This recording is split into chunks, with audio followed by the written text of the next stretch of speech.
To let understanding stop at what cannot be understood is a high attainment. Those who cannot do it will be destroyed on the Lathe of Heaven. George Orr, the protagonist of this book, is an average guy in just about every respect, except for one. His dreams have the power to change the world, to change the very nature of reality. Let's talk about Ursula K. Le Guin's fabulous book, The Lathe of Heaven. Ursula K. Le Guin wrote this book in 1971. She places the action in her future. 2002, I believe, is when the action takes place. We're in Portland, Oregon. The city plays a part in it, as well as Mount Hood specifically. A fabulous mountain, by the way. I love Mount Hood. It's a volcano. Now, the world that Ursula K. Le Guin here creates is vaguely dystopian in its nature. There are environmental disasters, scarcity of resources is prevalent. Also, overpopulation is a theme for sure. In this world, George Orr, the protagonist, realizes that his dreams are having an effect. He's changing the world with his dreams. He doesn't want to do that. He is someone who is very quiet but strong and honest. I liked George very much. Not a spectacular character. I didn't love him necessarily, but he was interesting. He was very well defined.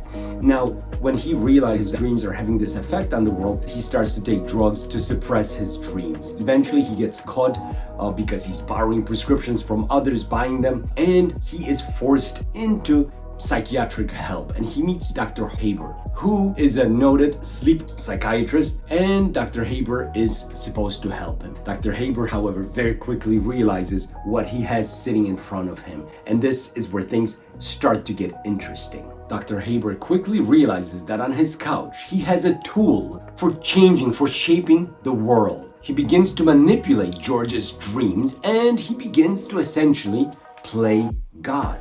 This sort of exercise cannot end well. Dr. Haber is not a bad guy.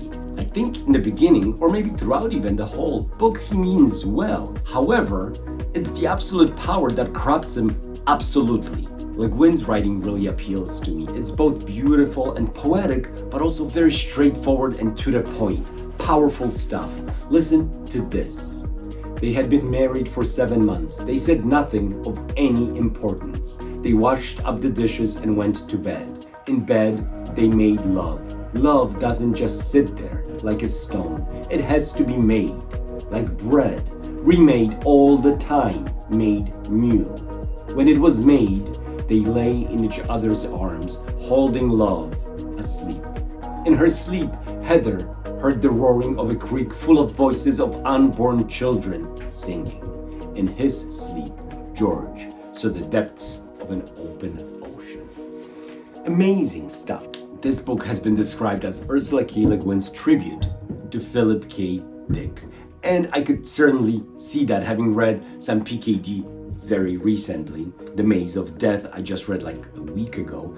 This definitely has a little bit of that feeling, and I know Ursula K. Le Guin loved Phillip K. Dick's writing, and I think she, being a big supporter of him, felt bad that he wasn't recognized as he should have been while he was alive. So many authors, of course, unfortunately, are not recognized until they've passed on. So, amazing book. I really enjoyed this read. It was a quick read. It's not a long book at all. It was thought-provoking. I did care about the characters for sure. I was curious about what's gonna happen. I liked the ending. I liked the fact that at one point, and I think this is the PKD factor there, at one point this book seems to go off the rails. It gets a little crazy, but why not? We're talking about dreams. Why not? We're talking about dreams, and we're talking about our reality.